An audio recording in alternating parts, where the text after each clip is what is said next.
Hello, ladies and gentlemen. This is Jim Nowakowski presenting on behalf of Interline Creative Group. This is a webinar, a 1 hour webinar entitled Staying in Front of Your Customers in a Digital AI Environment. So important today, so important.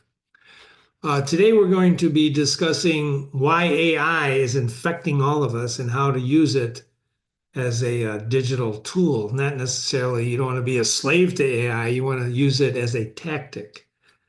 This presentation is copyright by Interline, but however, when you email me at the end of it, I'll be happy to share PDF slides with you so you do not have to take multiple screenshots. This course has been approved by several of the leading organizations, including the AIA, including the IDCEC. So architects, interior designers, you're all going to get credit for this hour. And then the NKBA. So those three fine organizations looked it over, approved it, and here we go. So the program was designed many years ago, revised at least 4 times over the years. It was our first and most popular webinar, and it continues to be our most popular webinar because what it does is it talks about business fundamentals and how they never change. What changes is how you deliver those fundamentals. You still need customers, you got to reach customers, yada, yada. So we want to gain a better understanding today of the different types of tools, including AI, that are available to keep your services and products relevant, right? Most important, we're going to gain an understanding of how business climate has spawned opportunities for your business to use these tactics. So at the end of this course, we want you to have reviewed business basics. Like I said, business basics never change. And one of those basics is actually your value proposition. What is your value proposition? You're a great architect, great designer, great showroom consultant, great manufacturer, great, great, great, great. Well, so is everybody else, right? So I'm going to prove to you today that I'm not really interested in what you're selling, products or services, because you and I and everyone else on the globe, you're in a content war. You're in a digital content war. And you're going to win that war in order to sell your products and services. But first, you got to fight that digital battle. So we're going to determine your value proposition by understanding and emphasizing your differentiation. What sets you apart? There are 78,000 interior designers in the country. That's a lot. There's over 125,000 architects in the country. That's a lot. How do you differentiate yourself to a prospect? In fact, today you're on your websites, and I'm sure all of you, I've looked at the attendees that are on this course, and you all have websites. Some of them are more recent than others. But when you have a website, you're being looked at, and unless you're using, for example, reverse IP lookup, you don't even know you're being looked at and accepted or rejected. So we want to review all these things, these tactics in this extremely digital environment. And I always like to start out with a story. This picture hangs in my office, and it's what I call my Rorschach test. Now, a Rorschach test, if you don't know who Rorschach is, it's a inkblot test. You've heard of inkblot tests where people show you inkblots, and then you tell the psychologist what you saw, and he tells you whatever he tells you, right? Well, I'm not a psychologist, but I am interested in how people think and why people buy things and how information flows. So any new hire that comes in, they come into my office and I say, what do you see in this picture? So I'll ask all of you in the audience today, what do you see in the picture? And then I tell you to tell me the story of what you see. I'm interested in the creative thinking. Most people say it's a wedding and they're telling a joke or they're having fun, and I ask them to expand, and some do and some don't. But one of the things that some of them, not all of them, say is that the guy on the left looks a little bit like Robert Redford. Now, I don't know if it's Robert Redford or not. Tiffany was a student who was doing an internship a few Christmases ago. And I showed her the test when she came in, and I said, does that guy, she didn't say it looks like Robert Redford. And I said, does that look like Robert Redford? And she said, who is Robert Redford? And at that moment, ladies and gentlemen, I realized something had happened. The world had changed. Not everybody shared my experience of Robert Redford, and therein lies the learning is that not everybody shares your experiences. You understand that? That's a very important concept. Not everybody knows what you know. And the only way they can know what you know is if you talk to them. The next day, Tiffany came in with a whole dossier because these young people live with their cell phones, and she had a whole dossier on Robert Redford and said, "You know, Jim, I think I'd be interested in seeing Jeremiah Johnson." So she looked him up and she did her due. She was a terrific, smart person. She's now the head of one of the beauty brands in the United States. Really a terrific person. Um, you live in an exabyte world. What does that mean? Well, an exabyte is a billion gigabytes. And current estimates show 1.7 exabytes per minute are transmitted over the internet. Let that sink in for a minute. 1.7 exabytes per minute. The speed of sound is 186,000 miles a second. If the sun exploded, you and I would not know it for 16 minutes. That's how far away it is. But on the internet, you've got 1.7 billion, an exabyte is a billion, almost 2 billion gigabytes per minute. So we should just stop the webinar here, right? And say it's hopeless, throw our hands up and go out of business. No, this is an opportunity knocking. We have a saying at Interline, when opportunity knocks, we say, come on in. We don't say who's there. So what are you selling? If you think you're selling design services, architectural services, consulting services, products, faucets, exterior wall finish, whatever you're selling, it doesn't matter. That's great, but you're not selling that. You're selling information. You and I and everyone on this call and everyone not in this call are in an information war. We're in a digital war. Before you sell one thing, you've got to win the war. You got to have your content, your information seen by people. And we're going to talk about that. So, how do you sell it now? Who buys what you're selling now? Why do they buy what you're selling now? These are profound questions. I don't expect you to answer them now, but you should regard them as the key to the puzzle of staying in front of your customers. How do people buy what you're selling, and does anyone else sell what you are selling? I mentioned the number of architects and interior designers in the country. You're competing with all of those for business. We're all global companies once we're on the internet. Some of the key changes in this exabyte world we live in is personalization. AI drives algorithms that look personal, but they're not personal. Did you ever get an email that says, "We're thrilled"? Who talks like that? Who's thrilled? Are you thrilled? I can't. Thrilled? Wow. And yet that's produced. You can immediately tell that was produced by an AI chat. It was an AI thing that produced the word. So don't use words that the minute AI produces something for you, change it. Look at when you hit an e-commerce site, there's chatbots, right? That can I help you? Do you need help?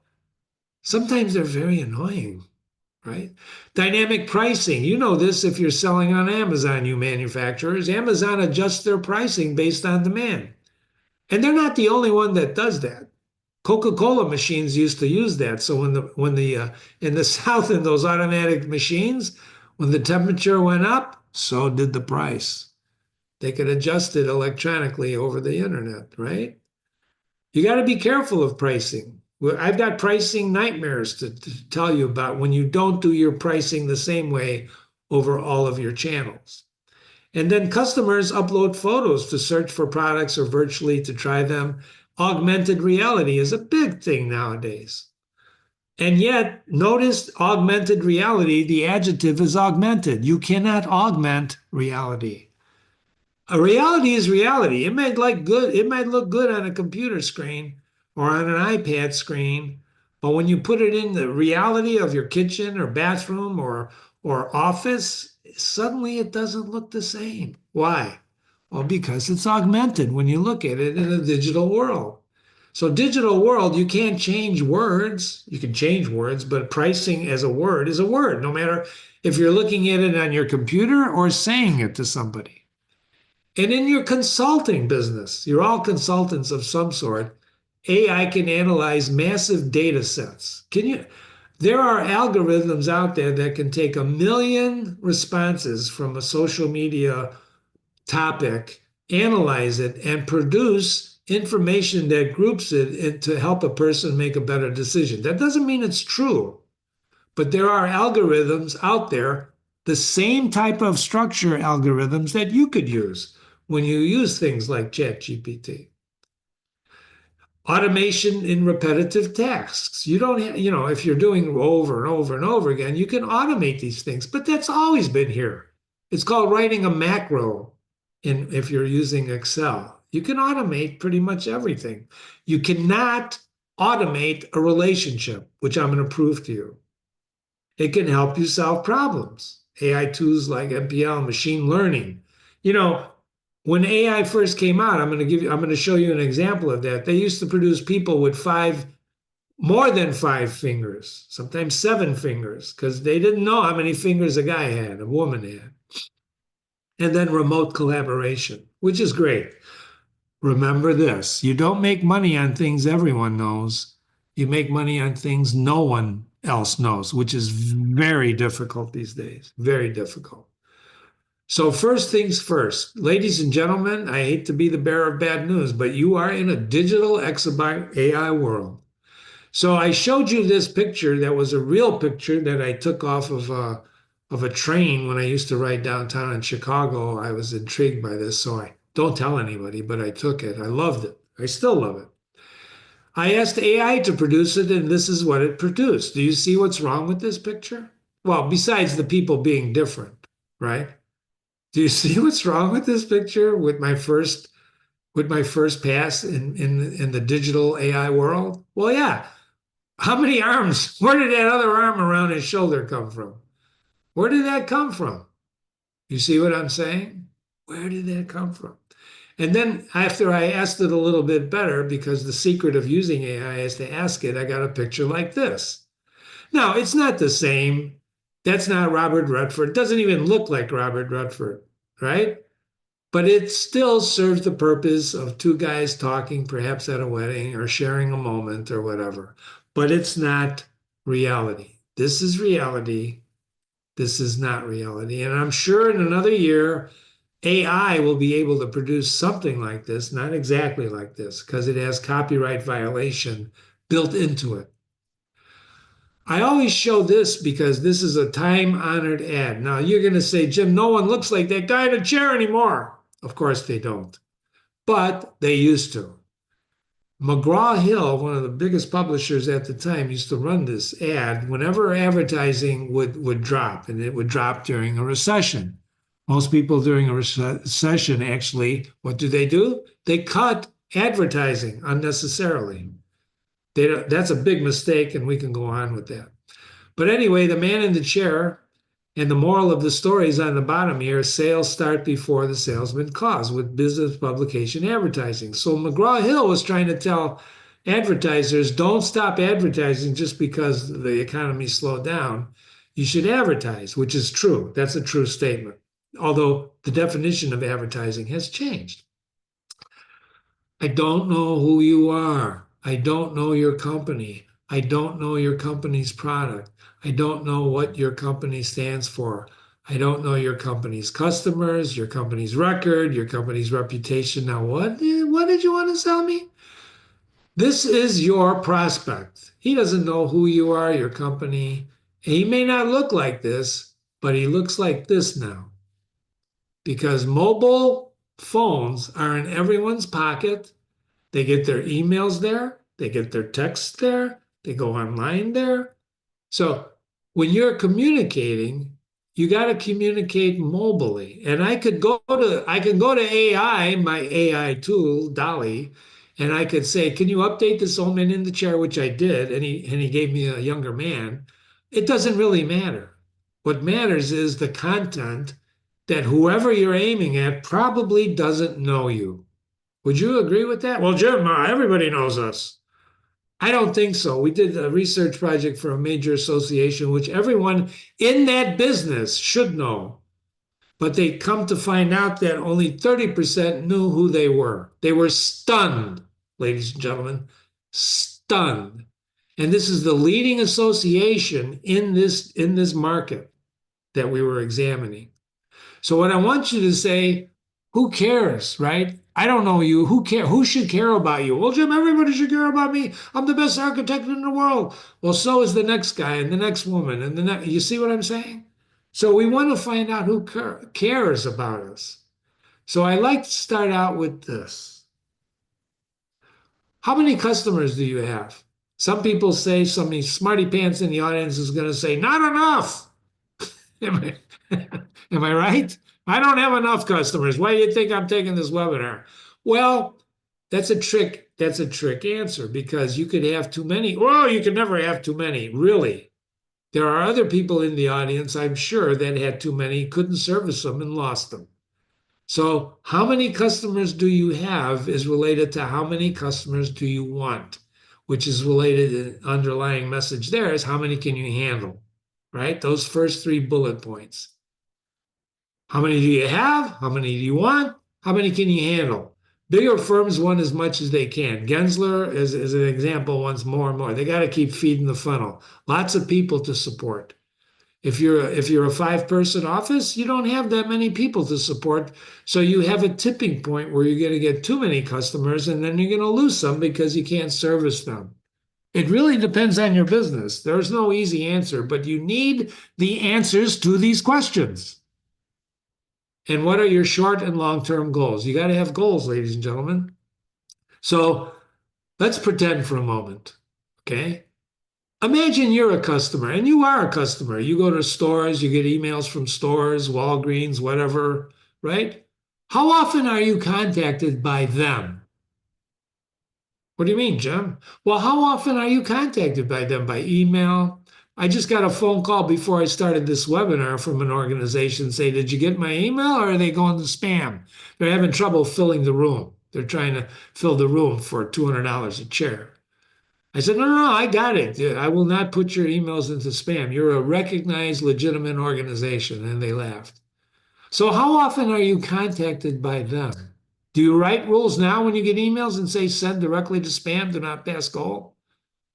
How often do you want to be contacted by them? So, imagine you're one of your customers. How often do you want to be contacted by you? In short, what is your value proposition toward you by them? What do you think if you're being contacted by Costco, by sales, by organizations every day, you get email after email. What do you think their value proposition is toward you? They love you? You think they love you? Do they look like this to you? Is this how they look like this to you? It's them again. Oh God. Is this how you look to your customers? Is this how you look to your customers? You certainly don't want to look like this. This is a great movie, by the way. It's not about you, ladies and gentlemen. It's not about you. Well, Jim, of course it is. I'm selling my stuff. No, no, no, no, no. Of course you are. But it's not about you. It's about how your stuff relates to them. And here's the bad news first. Not everybody needs what you're selling right now at this moment. Am I right? Not everybody needs your wonderful services, your wonderful products right now. They need it when they need it. So the object of the game is to be there without being obnoxious when they need you, which means light touches, not heavy touches, not carpet bombing them with emails every minute. Oh, you have to make it about them. Whatever you're doing, whatever you're selling, you make it about them. You have to make them care about you. I'm going to share with you another thing that is in a wonderful white paper by Sachi called Love Marks, written by the chairman. And he says if a brand, you can replace a brand with another brand. So if you got a brand, you're all brands, right? So if you're just replacing a brand with another brand, well, that's what people do when they change brands, right? Right? But if you're in love with the brand, then if you move the brand or you can't replace the brand without causing pain. I can't. Diet Coke, right? Diet Pepsi. Pick one of those, right? Will you go crazy if you can't get one or the other, or do you just take whatever the restaurant serves? Or will you have pain if you can't drink the drink of your choice? I don't know about you, but I don't drink soda. So I don't really care. I never drink soda. Now, you can't take away my coffee, and I can tell you which brand of coffee I will not buy, espresso coffee. And we could talk about that at another time. If they didn't sell that coffee, I would be in pain. So value is what your customer perceives as worth something. Would you agree with me on that? It's why they do business with you, and it is often, if not always, intangible. Because unlike product features, your value resides in the realm of feeling what they feel. Well, Jim, one of the things I heard is that people do business with the people they like. This is the truth, and you want to be liked. But if you look at your customer file right now, I'm sure there are people on there that you don't like. The problem child, right? The problem children. There are people, he's on the phone again. There are people like that, right? So feeling is part of it, but since they're your customer, you're not going to say, I don't like you, but they like you. And what is that? What is the reason they like you? It's your value. And what is that value? You know, a security light has a lot of range adjustments, blah, blah, blah, brightness. But the value of a security light is security. It's intangible. How do you can't see security, but you do feel secure. It's the same thing I tell designers of kitchens. You are the luckiest people in the world. Why do you say that, Jim? Because when you design a kitchen, a beautiful kitchen, and I'm sure you do not design unbeautiful kitchens, when that consumer wakes up every day and goes into the kitchen, they think about you. If you're an architect and you design a beautiful building, they think about you. Do you know what it takes to get inside a person's head to think about you? So the services you sell are a byproduct of your value. So let's do an experiment. Because of digital technology, I now have in my hand a button.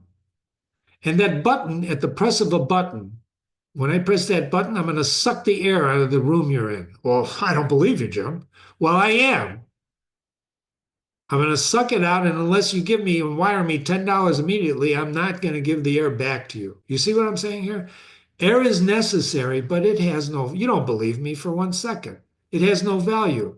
But if you take it away, or if you find it difficult to get, you're going to pay for it, right? And since we all can get air, the air that we want when we want it, it is absolutely valueless, right? You're not going to be like this guy. Oh my God, I can't breathe. My tank is empty. So by definition, value, anything of value, has to do with something that is limited. Why do you think gold has value? I'm not going to bring up the word cryptocurrency. It's because I'm still trying to figure it out, like many, many, many people, right? Because that's virtual, right? But I understand the concept. But think about this: value is limited. Time is very limited, isn't it? You're giving me your time now so much. Thank you so much. So now information is now unlimited. Would you agree with me on that? Which means if information is unlimited, it has no value. It's like air, everybody has it. Now what? Well, start here. What makes you unique? What do you do that your competitor does not do? What does your competitor do that you don't do? Why do your customers like you, like them, dislike them? Very difficult questions, but you have to grasp them if you're going to play in this digital world. You can't go online and just be another website. God, have you ever studied websites in your design field? Have you ever looked at them? After about 2 minutes, you start saying to yourself, they start to look the same. Don't get me wrong, some do this, some do that, some have blah, blah, blah, blah, blah. But what if I told you right now that Google can't read pictures? It doesn't index pictures. And many architects' sites only have pictures. They have videos and pictures. But Google doesn't read images. It reads words. And unless you meta tag them or put in captions to your images, your SEO drops tremendously. So value is a perception. Please keep that in mind. And once perceived, emotions are created. And you react emotionally to perceived value. For example, food has value when you're hungry, and if you're really hungry, any food will do. There's a great scene in the movie Hombre where Paul Newman is in the stagecoach with the crooked Indian agent and his wife, and she starts talking about how striking. Now, Paul Newman is actually an Indian, is a white guy raised by the Indian, and he's a police officer on the Indian reservations, and he doesn't know it yet. But the agent, the Indian agent, is stealing money. He's been hoarding money that he's supposed to share with the Indians, but he's leaving now with his wife. And the wife starts talking about how striking these Indians look because they walk around almost naked around the reservation. And then she goes, well, and then they eat, but you know what the problem is? They eat dogs. And Paul Newman looks at her and he says, "Did you ever were you ever hungry?" And she goes, "I don't care how hungry I was, I would never eat a dog." And Paul Newman says, "You not only eat it, you'd fight for the bones." So you see, food has value. Wow, geez, I'm hungry. What does that mean? Well, last time I ate was lunch, you see? But if you're really hungry, I don't know how many of you have been really hungry. I haven't. I could test myself when I fast, but I don't know. How emotional will they get about food, about air, about what you're selling? How do you think they're going to get about what you're selling? Are they going to jump up and down with excitement? So if your value is determined by perceptions, you have to shape perceptions. And how do you shape perceptions? Digitally. Services, conduct, response. Do you answer the phone right away or do you have an automated attendant? Do you know the difference? You think people are stupid that they don't hear the automated response? Well, Jim, I got to go home and sleep sometime. Of course you do. After hours, right? But during the day, does it go into that where you start answering automatically, and you got to punch in numbers? What if a human being answered that phone? What would happen? I told you this before. If you take away a brand, people will find a replacement. If you take away a value, people will protest. So, what are people protesting about these days? Sustainability. We want our corporation to be more aware of what's going on with the earth. Well, that's great. Do you play that up? What else are they protesting these days? Service, right? I can't believe the crappy service that I'm getting, not just from consumers, but from people like yourself, from professionals. Does it have anything to do with brands? Can you move yourself into a position to change the conversation, change the focus? Where is their focus? If you're trying to get a new piece of business, where's their focus? Or do you just say, I'm the greatest person in the world, hire me? Where is your focus? Your value comes from differentiation. Somehow, ladies and gentlemen, we have to differentiate ourselves from everyone else, that we're competing against. Exclusive design options, products. We work for manufacturers who try to differentiate their products with the tiniest thing sometimes, just to be different. But it doesn't fool everybody. Not that they're trying to fool everybody, but how many people try to give people what they want? The secret to sales is to give people what they want. I worked for Bill Robinson, a great guy who used to travel the country with Jack Dempsey, ex-head of DeVry Advertising. When I met him, he was a 60-year-old copywriter who taught me a lot. And he used to say when I walked into his office, he'd look at me, he'd be at his typewriter, ladies and gentlemen, typewriters in those days. Jim, how you doing today? Give them what they want. Give them what they want, Jim. That's all he'd say. Give them what they want. Finally, I had to confront him after starting there for a few weeks. And I said, but Bill, what about what they need? What about what people need? He said, well, no, that ain't going to work. Just give them what they want. They don't know what they need, Jim. Is that true?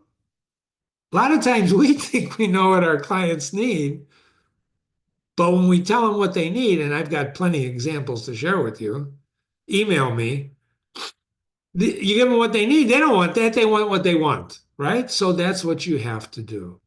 In other words, do you add value or do you have value added? I want you to think about this. Do you add value to what you're offering or do you have value added? And I'm going to tell you the difference. Well, the difference is there are three kinds of people in the world: those who make things happen, those who watch what happened, and those who wonder what happened. Differentiation is the key.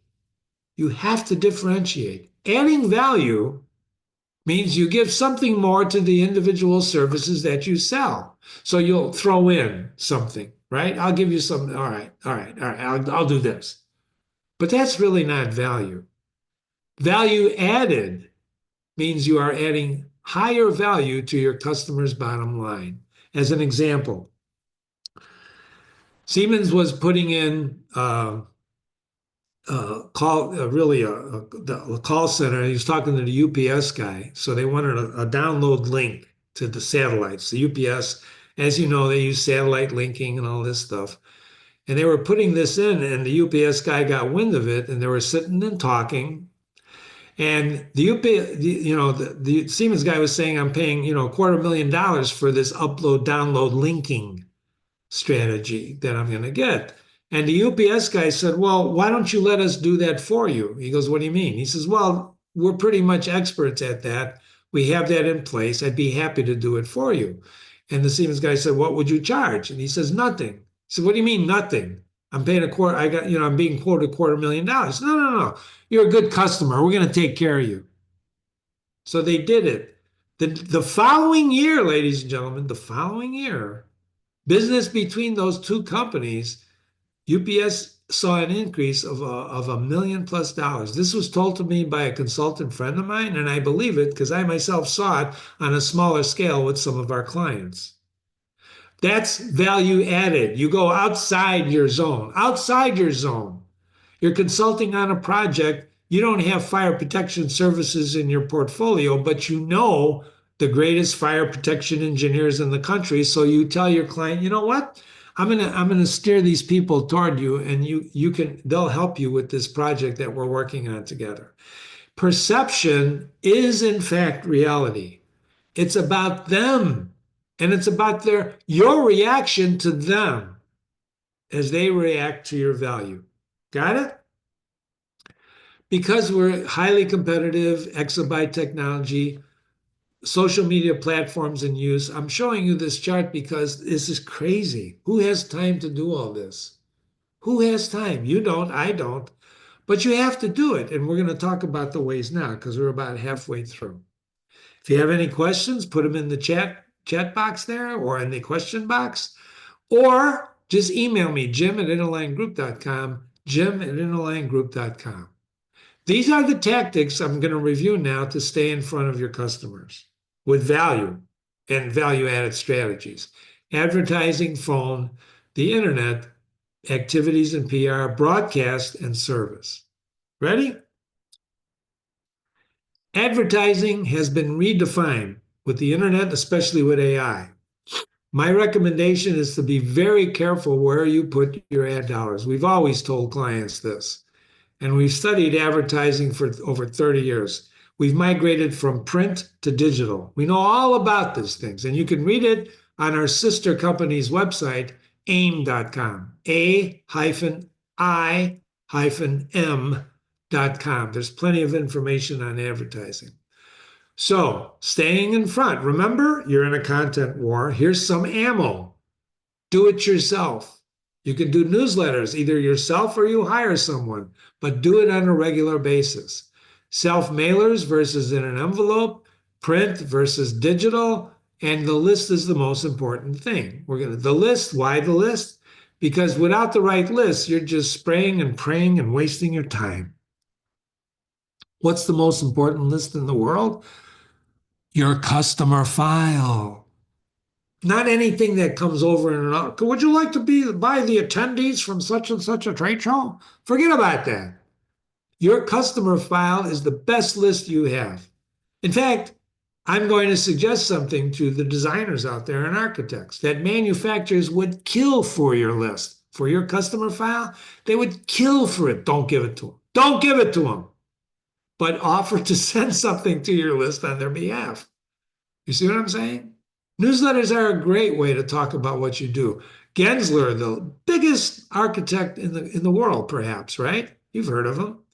Every week, if not every 2 weeks, I get an email, beautiful email called Dialogue in my inbox. And I've saved these things and I refer to these things because they talk about the construction, right? Landscape. We got multifamily, everything, commercial, residential, from Gensler. And I use it to cite in some papers I write. It's called Dialogue. It's a beautiful newsletter and it comes to me and it comes to their list. Boy, wouldn't you like to see their list?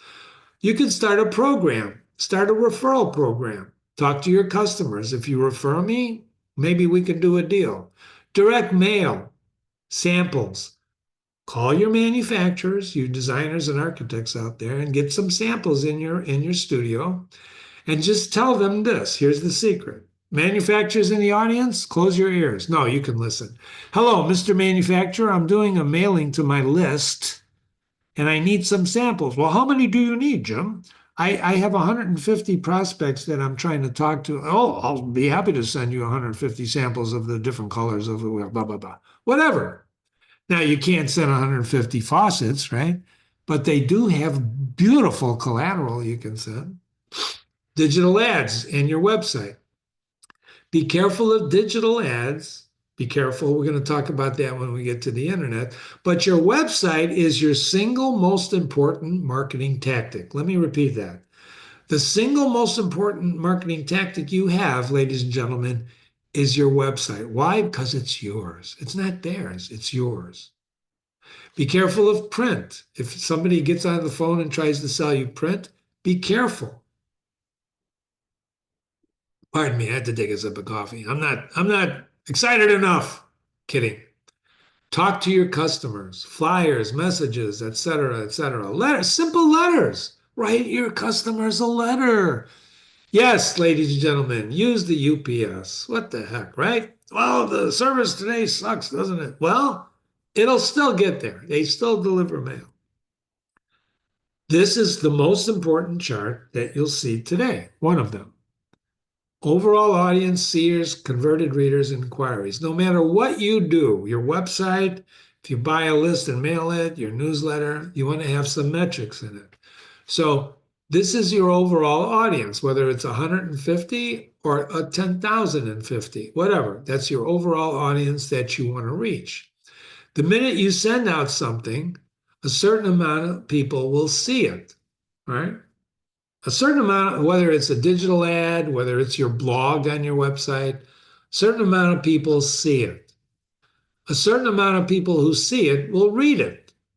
And a certain amount of those readers will take an action, will inquire. And that's the smallest circle. Sometimes you only get one. I used to tell people, you only need one as long as it's the right one, right?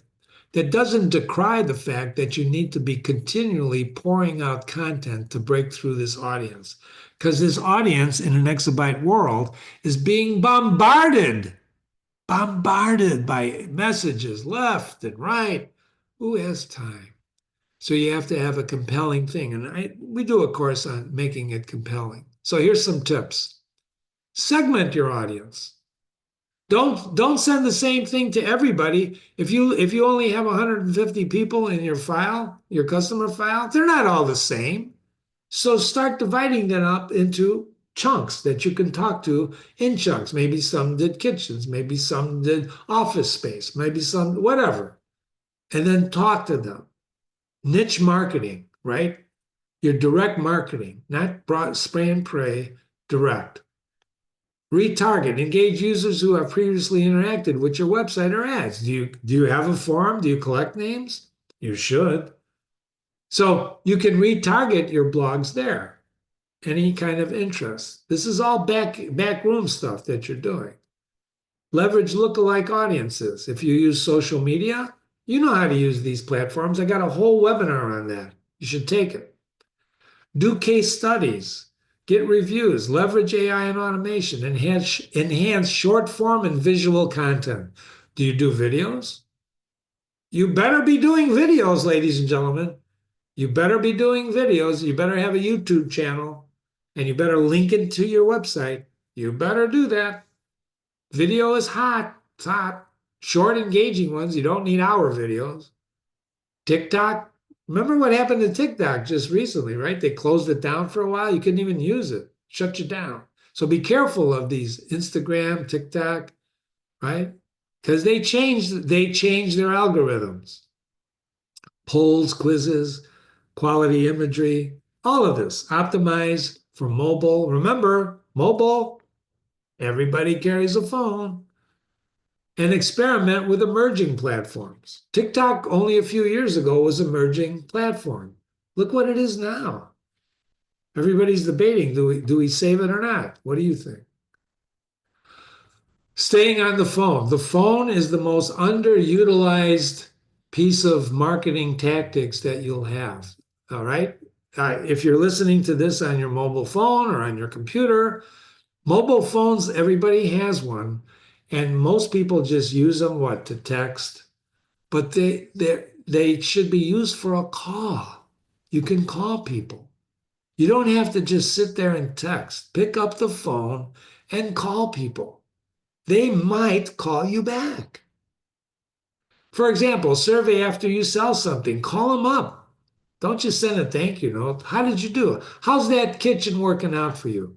Should I come over afterwards and check it out? Do research. You got a wonderful file. We had a client who was looking to do research on the sinks that they sold for. They wanted to know what consumers thought of them, so they were going to hire a research company, pay big bucks. And fortunately we were in that meeting, and my associate said, "Well, what about our list?" And they said, "What list?" "Well, the list of people who own your sinks." "We have such a list," said the client. She said, "Of course, because we run their SPIF program. We had 16,000 consumers who told us that they bought their sinks." So they don't need a list. That's a list. And I assure you, you don't have to use all 16,000 to find out what people think about your sinks.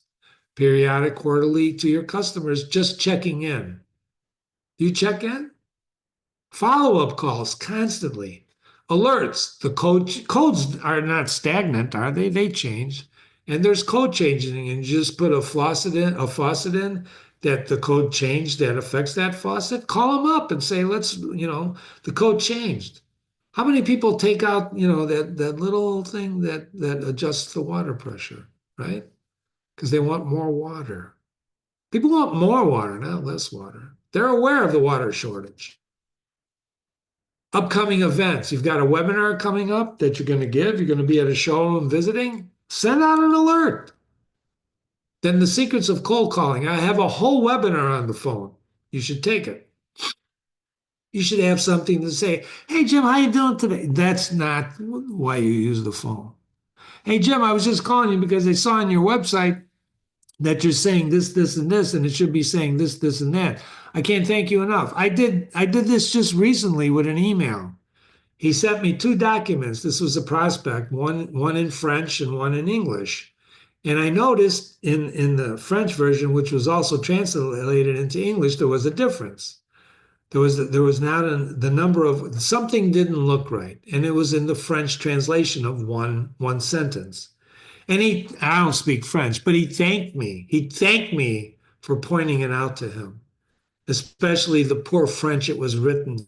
I didn't write it, and I don't speak French, and I hope he doesn't think I spoke French, but he was very grateful I pointed it out. You never know. Be prepared before you call. Research the prospect. Understand the business he's in. How are we doing on time? Good.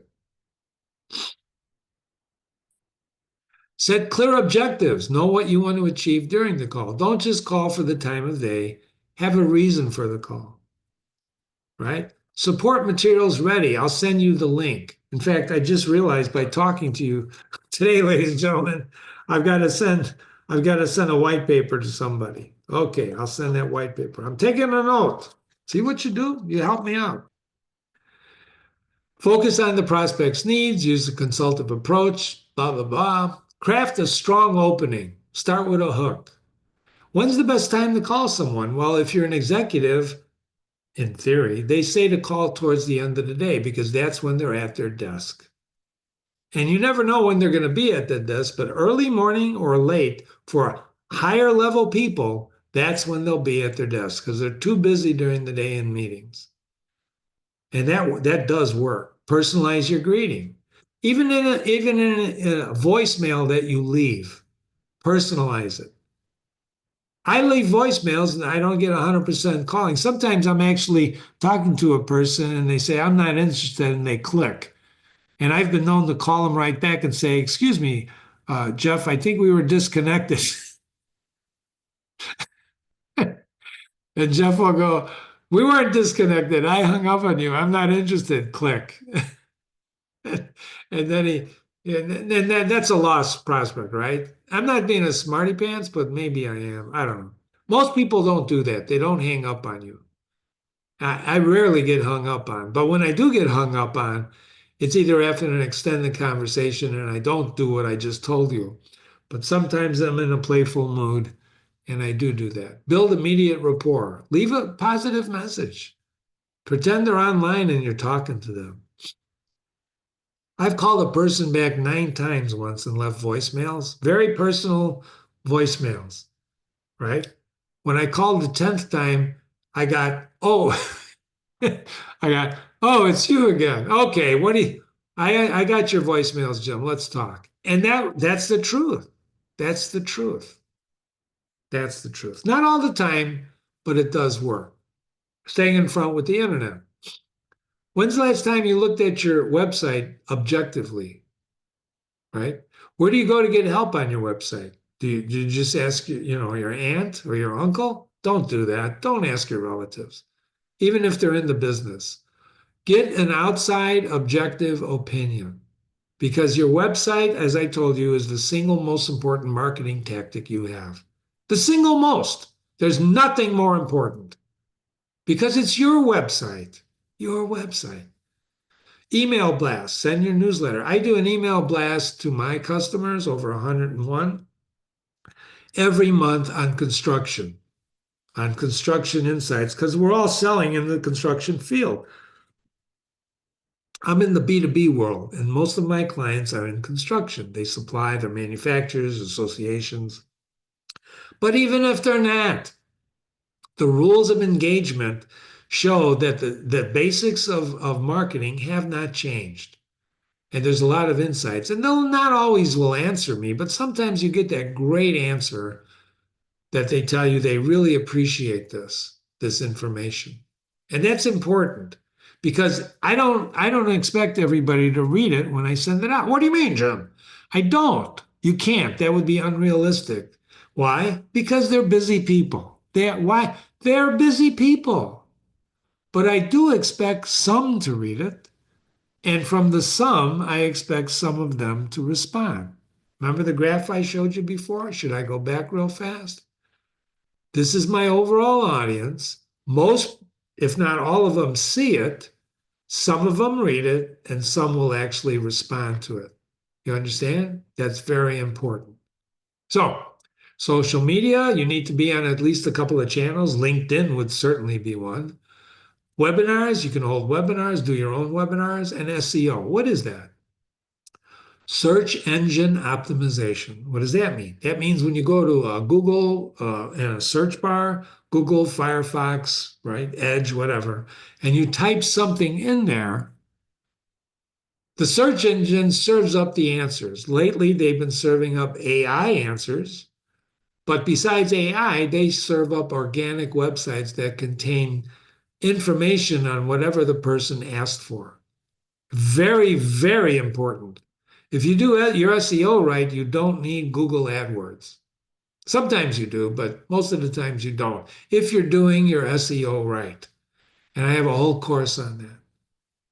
Why do you need SEO? Because you're in a competitive digital war.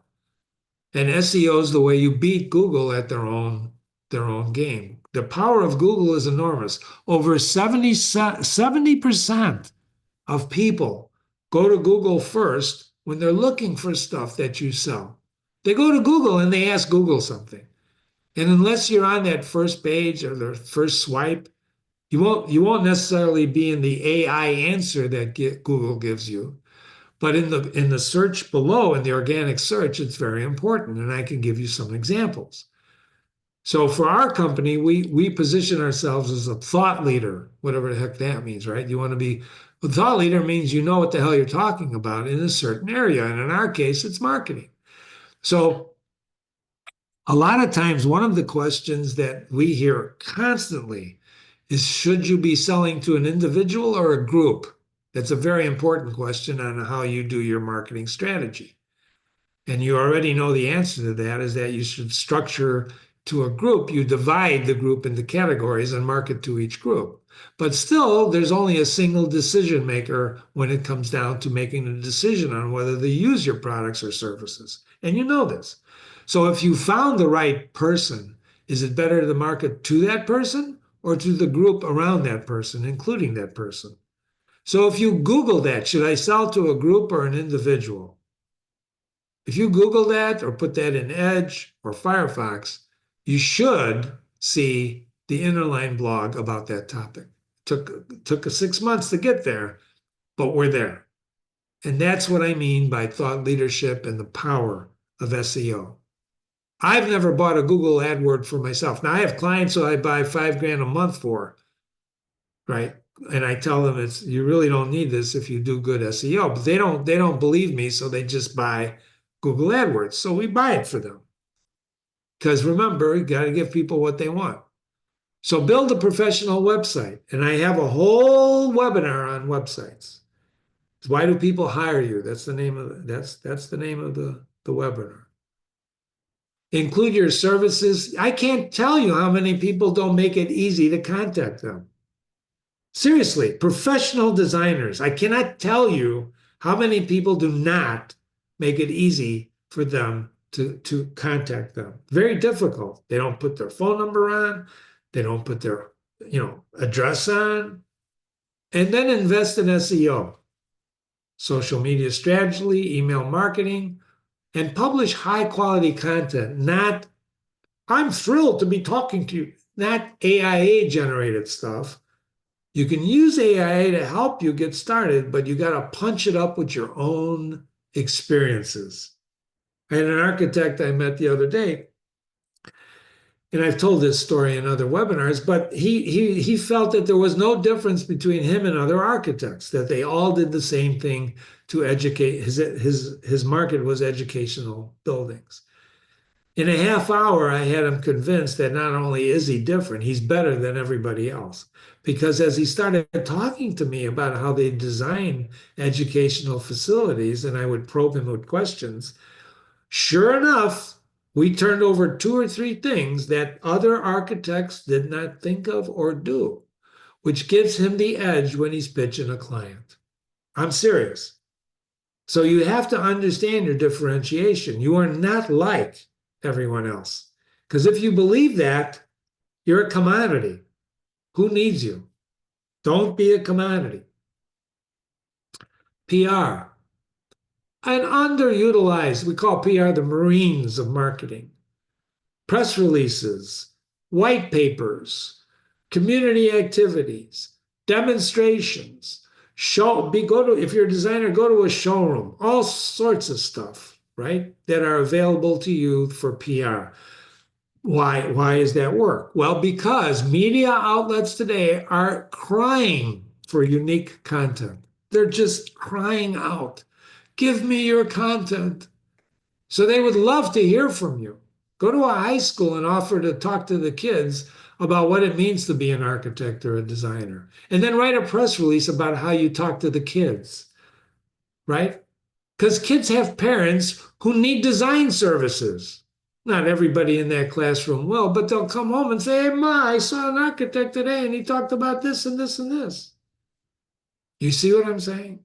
Everything is in front of you, and PR is a way to get to the media outlets, to communicate to everyone in your community about what the heck you're doing that makes differentiation, that differentiates you from everyone else. A walkathon, right? Well, everybody does walkathons. Do they really? I don't think so. I don't think so. Become an expert. Start talking at associations. Get a gig talking at the KBIS show or the AIA show. People would love to hear your experiences, right?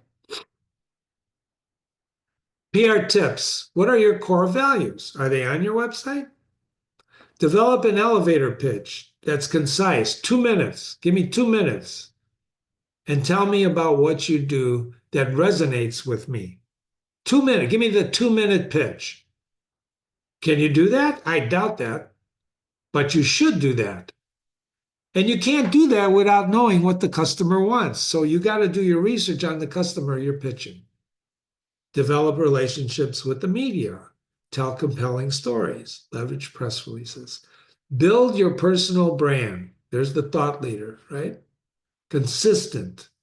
Leverage your visual identity, professional photos. Don't just use your iPhone photos. For heaven's sakes, that's good, but invest in some quality photography. There's nothing like quality photography.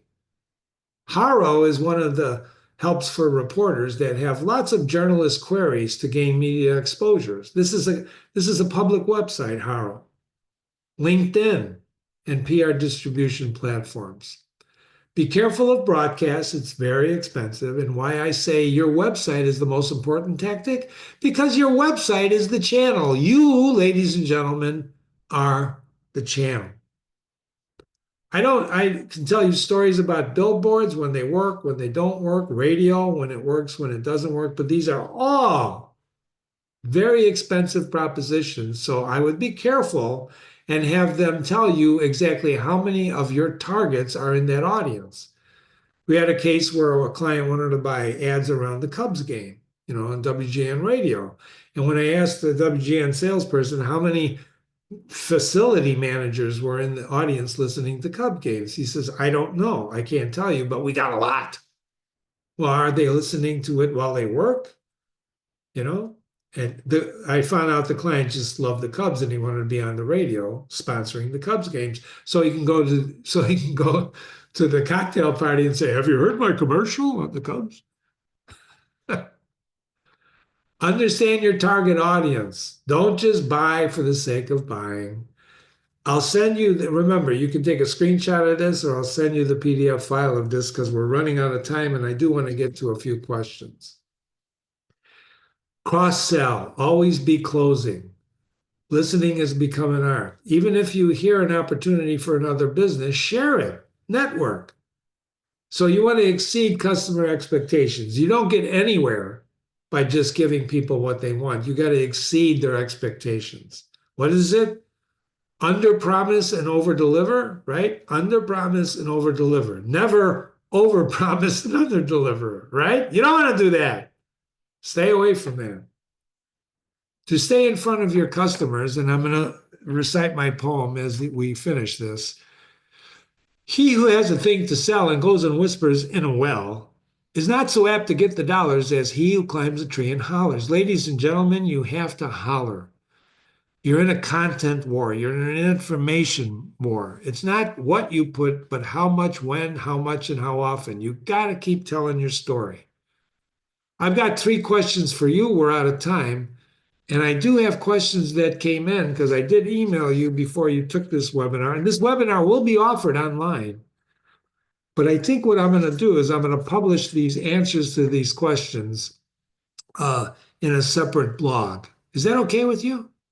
So, all right, let me answer one question. Here's one question. What are the biggest challenges business face when adapting to AI-driven marketing and customer engagements? The biggest challenges you face when you're trying to use AI? Well, the answer to that is simple. You don't want to sound automated. So you got to balance automated with personalizations. Try this. If you're automatically answering your phone at your company now, take that off for one day. Take that off and have whoever tell your staff to answer the phone in 2 rings, and whoever answers the phone, keep a journal on how the people react to a live human being. You will be amazed at what happens. I have a rule in our company, and you can call the number when you see it in a moment. We answer the phone in 2 rings. If we don't, there's all hell to pay. There's other data privacy and trust issues with AI, so you got to be careful. But try try personalization over that. So if you have any comments, there's my email, jim@interlinegroup.com, jim@interlinegroup.com.